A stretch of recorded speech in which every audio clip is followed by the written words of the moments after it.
you want some real behind the scenes stuff, I've just, mosey on down Palmerston Road over in Ringwood East, and I've decided, it's Labor Day weekend, I've come to see the legendary Mick Webb.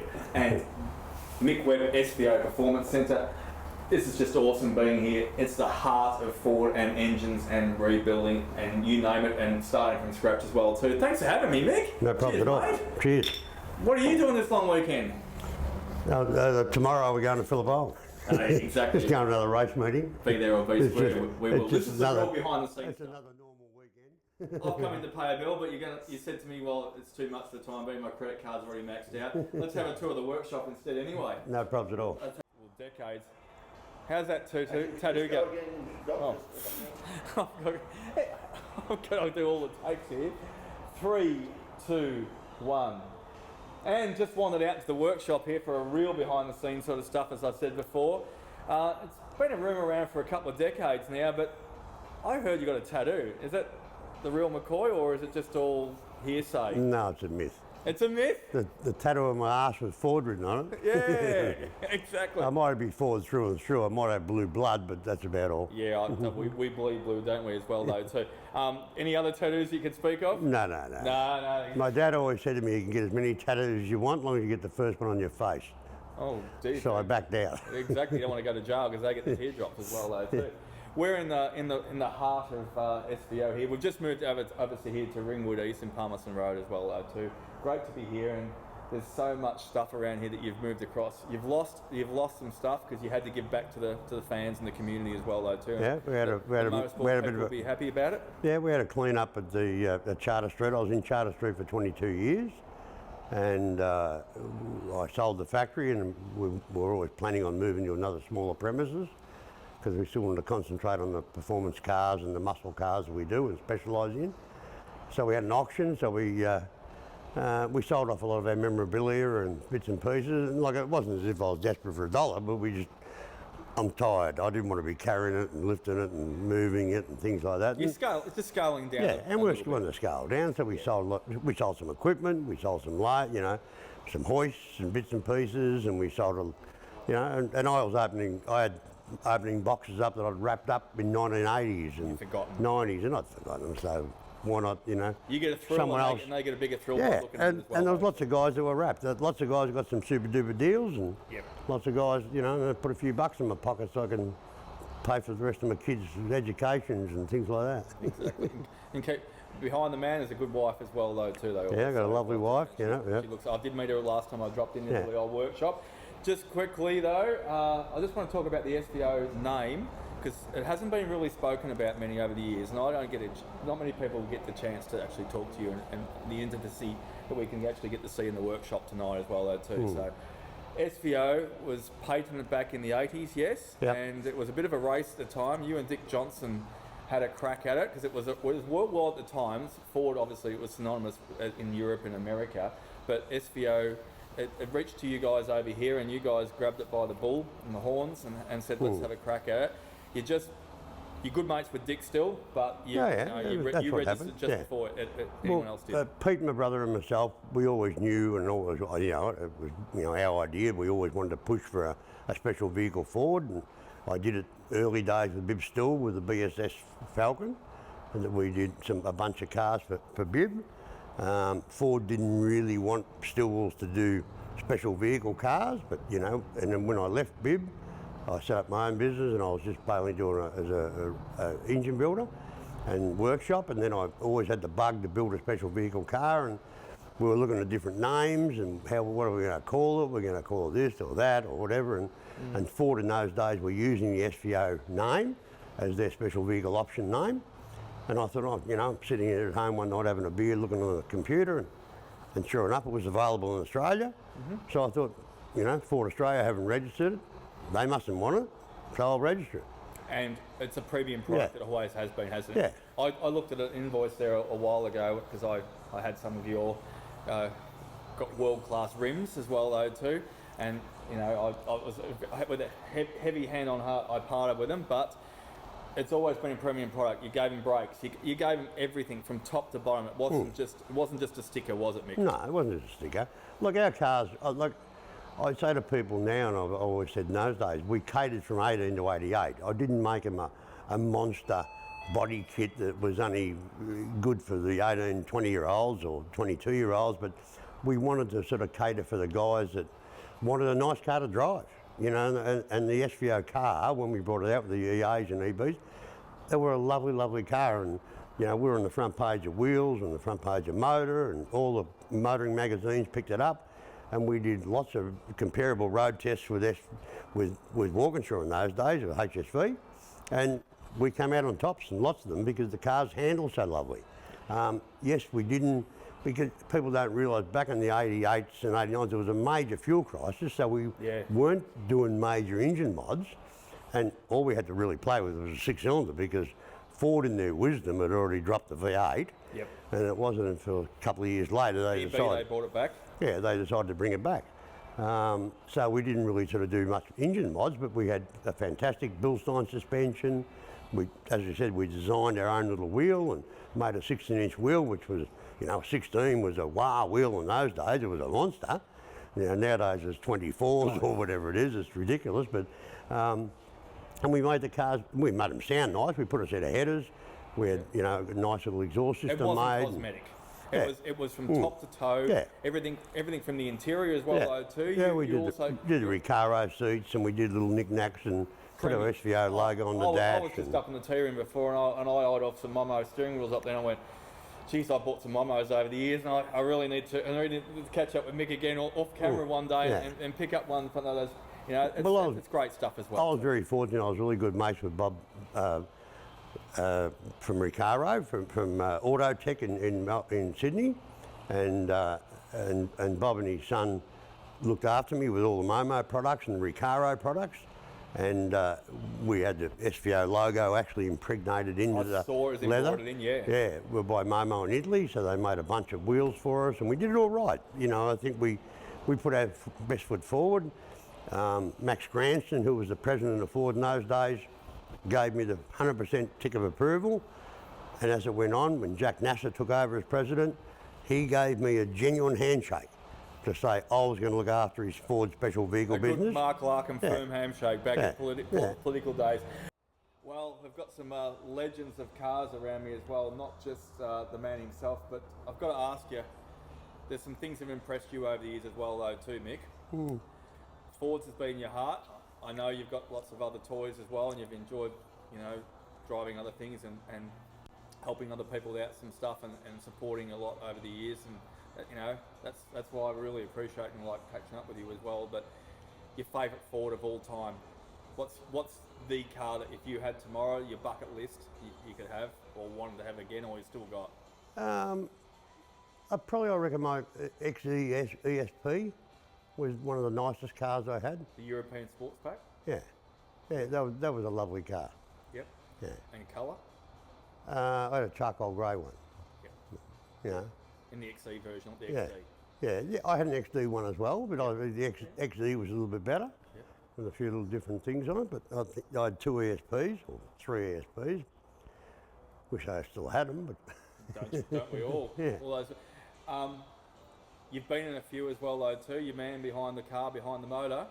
What's the fastest one you've been in? Driving yourself or someone else driving you?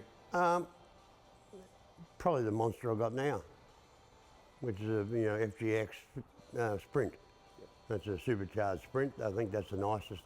And I think, it's an unsung hero. Like, why would Ford bring out the last car they're going to bring out? They built some beautiful... The FGXs are a beautiful car.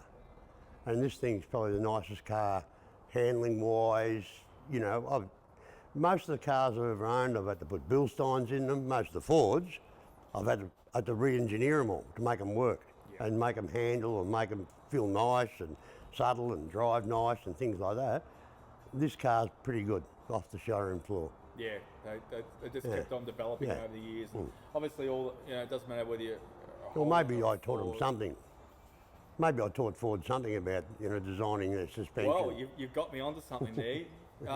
You had an affiliation. You've worked for them on and off the books to a certain extent over the years.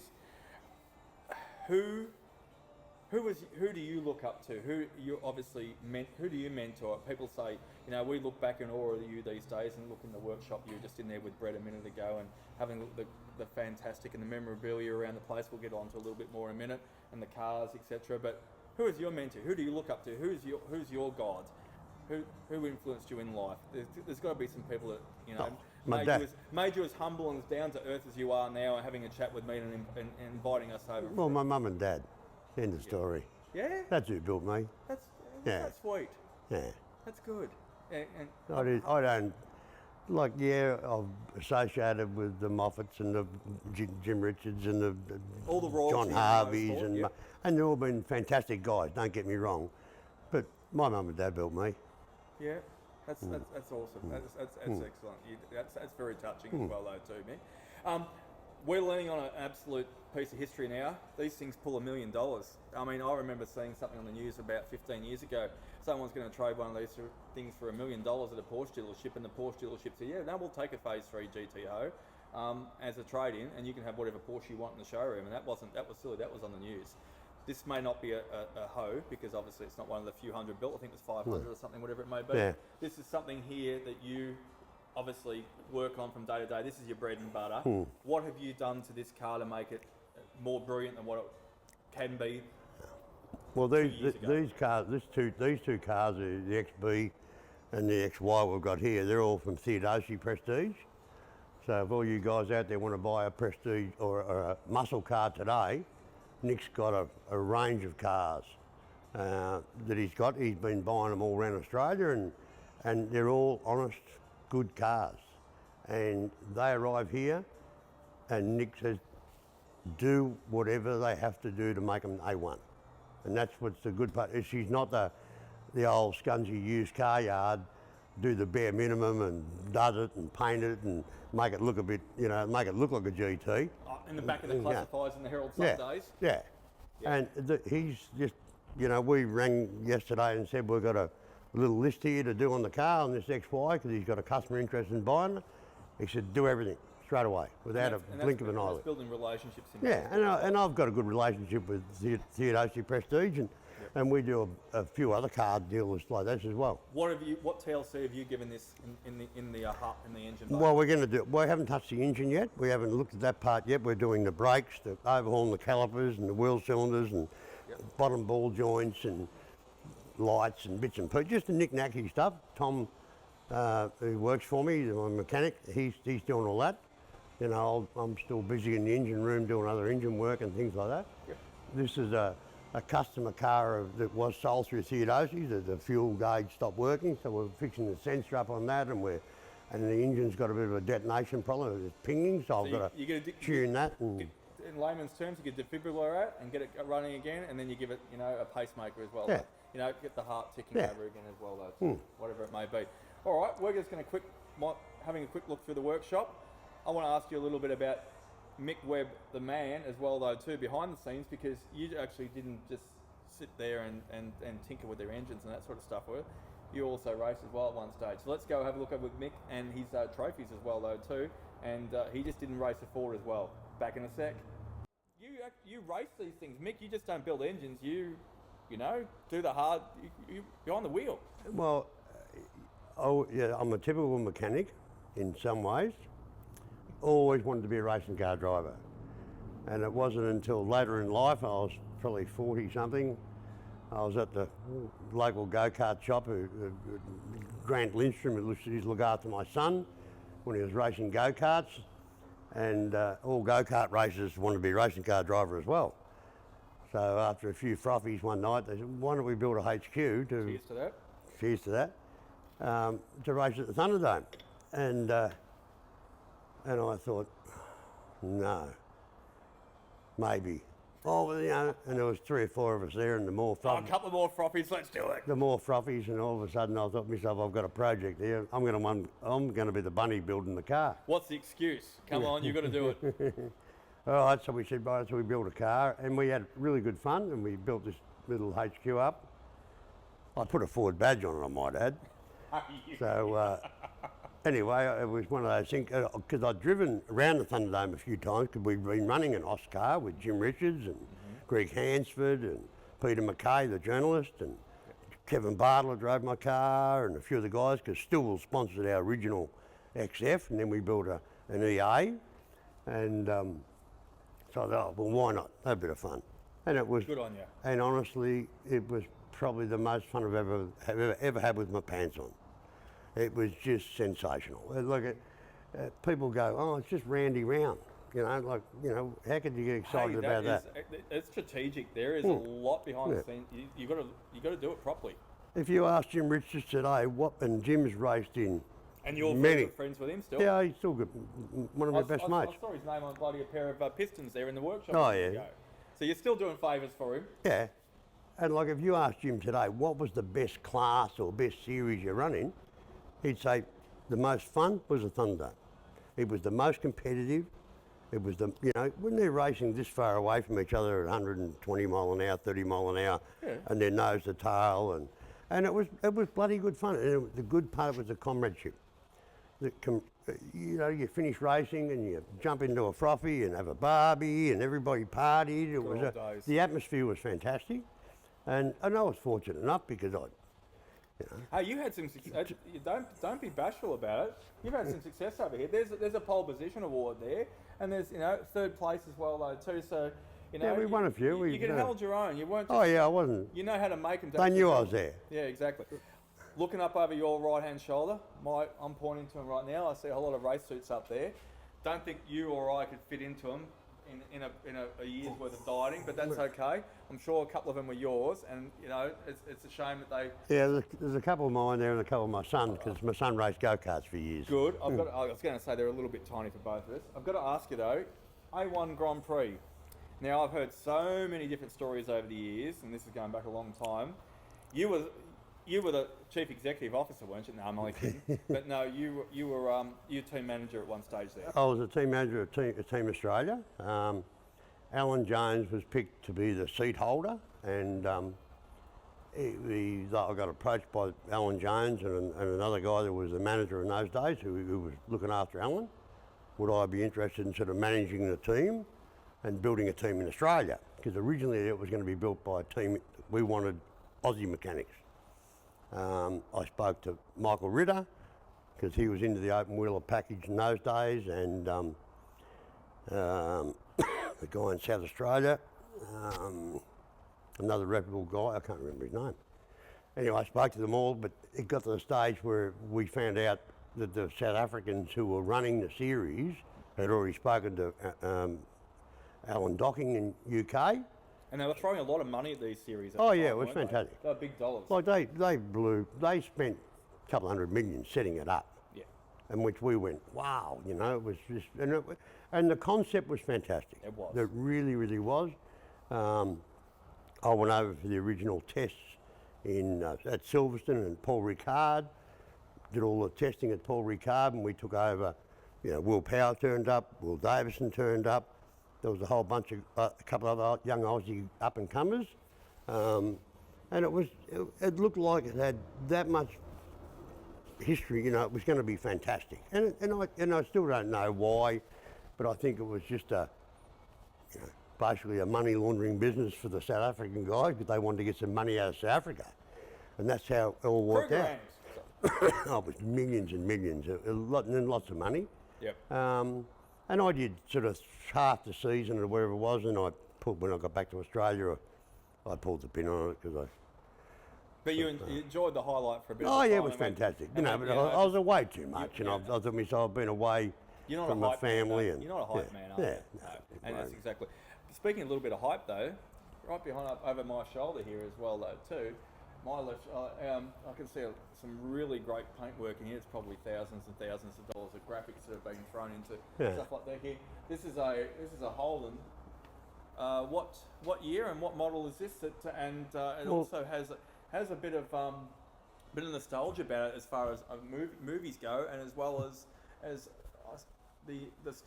This is a very unique car. I said I got a phone call about. Which you wouldn't want it to drop because it's sitting underneath a very prestigious bloody old Sports Sedan. Right? anyway, let's go back up to the movie car. This car was originally in the Mad Max movie, It's now owned by, well, it's always been owned by the same family, the Ziegler family, and John Ziegler owns the car, and I've got the lucky job of restoring it. I'm doing all the mechanics.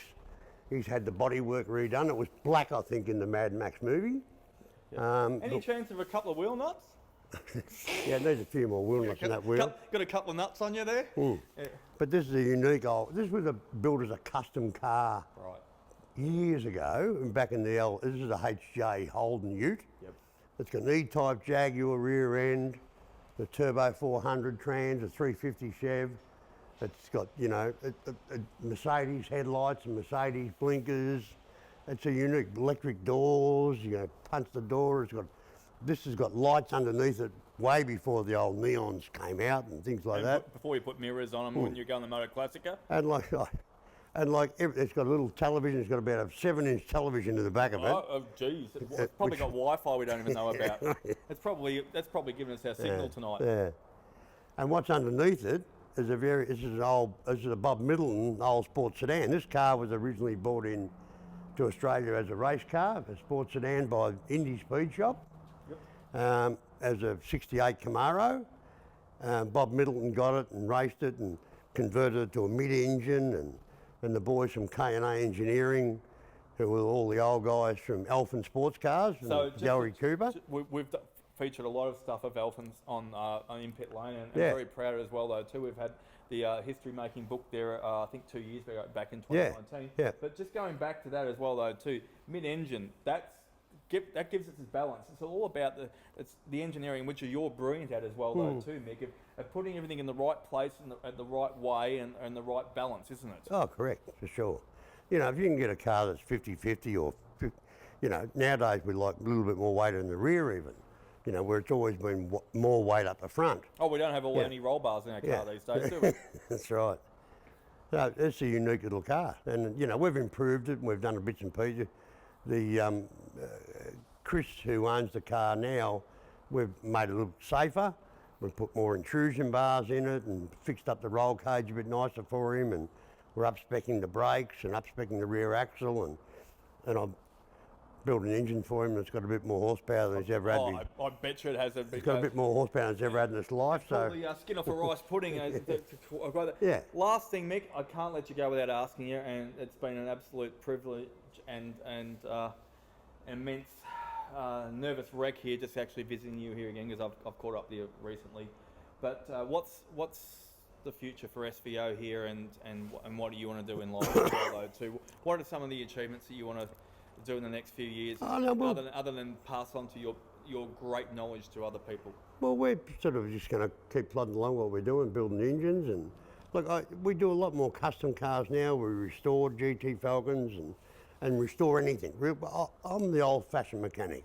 We'll work on Camaros, we'll work on BA Falcons, we'll work on XYs, we'll work on XWs. I've got a billy cart I'm going to bring over. Yeah, bring your billy cart over. We'll fix that as well. Just need some new bearings, that's all. Yeah. I'm sure you can help me with the perfect set as well. I'm the old school. I'll work on anything. Yeah, I know. It is.